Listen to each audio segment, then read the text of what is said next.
To my channel. അങ്ങനെ spring വെക്കേഷനൊക്കെ കഴിഞ്ഞു. അങ്ങനെ തിരിച്ച് സ്കൂളിലോട്ട് പോയി. സ്പ്രിംഗ് വെക്കേഷൻ 2 weeks ആയിരുന്നല്ലോ. സെപ്റ്റംബർ 29 ടു ഒക്ടോബർ 13 വരെ. ഒക്ടോബർ 14 സ്കൂളൊക്കെ തുറന്നു. ഇവിടെ എന്തായാലും 7 weeks ഈ സ്ട്രാറ്റ്ഫീൽഡ് പ്ലാസയിൽ ആക്ടിവിറ്റീസ് ഉണ്ടായിരുന്നു കിഡ്സിന് വേണ്ടി. കഴിഞ്ഞ വെക്കേഷൻ ടൈമിലും ഉണ്ടായിരുന്നു കേട്ടോ.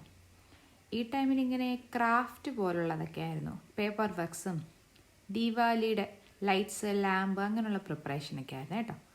നല്ല രസമായിരുന്നു, കുട്ടികൾക്ക് എൻജോയ് ചെയ്യാം. കുറച്ച് പേരൊക്കെ ഉണ്ടായിരുന്നു, കുറച്ച് കുട്ടികളൊക്കെ വന്നിരുന്നു. ഞങ്ങളും ഞങ്ങളുടെ ഫ്രണ്ടുമായിട്ടൊക്കെ പോയിരുന്നു. പിന്നെന്താ, ഇവിടെ 14 days കുട്ടികൾ എന്താ ചെയ്യുക, വീട്ടിലിരുന്ന് ബോറടിക്കുകയല്ലേ. പിന്നെ ഇവിടെ അടുത്തൊരു പാർക്ക്, ഞാൻ നേരത്തെ പറഞ്ഞിരുന്നില്ല, ആൽഡി പാർക്ക് എന്ന് പറയും. അങ്ങനെ ആ പാർക്ക് ഒരു കുഞ്ഞു പാർക്കാണ് കേട്ടോ. പക്ഷേ നല്ല രസമുണ്ട്, കുട്ടികൾക്ക് ടൈമൊക്കെ സ്പെൻഡ് ചെയ്യാനും കളിക്കാനും ഒക്കെ. അങ്ങനെ പാർക്കിലൊക്കെ പോയി.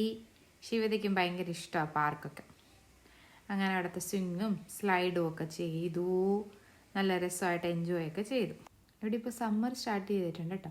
പക്ഷേ അന്നത്തെ ക്ലൈമറ്റ് നല്ലൊരു ക്ലൈമറ്റ് ആയിരുന്നു. ചെറിയൊരു തണുപ്പൊക്കെ ഉണ്ടായിരുന്നു. വൈകിട്ടാണ് ഞങ്ങൾ പോയത്. പിന്നെ കുറച്ച് നേരമൊക്കെ കളിച്ചു, റീലൊക്കെ എടുത്തു. അത് കഴിഞ്ഞ് പിന്നെ ഇവിടെ 2nd floor സ്വിമ്മിംഗ് പൂളുണ്ട്. പിന്നെ അവിടെ 2-3 ദിവസമൊക്കെ പോയിരുന്നു. അനയ സ്വിമ്മിങ് ഒക്കെ ചെയ്ത് കേട്ടോ. അവൾ ഒറ്റയ്ക്ക് തന്നെ പഠിച്ചിട്ട് ഇപ്പോൾ സ്വിമ്മിങ് ഒക്കെ ചെയ്യുന്നുണ്ട്.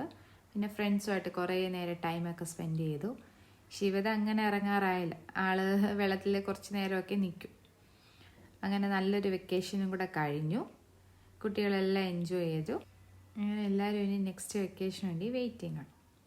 അപ്പോൾ എല്ലാവർക്കും എൻ്റെ വീഡിയോസൊക്കെ ഇഷ്ടപ്പെടുന്നെങ്കിൽ ലൈക്ക് ചെയ്യുക, ഷെയർ ചെയ്യുക, സബ്സ്ക്രൈബ്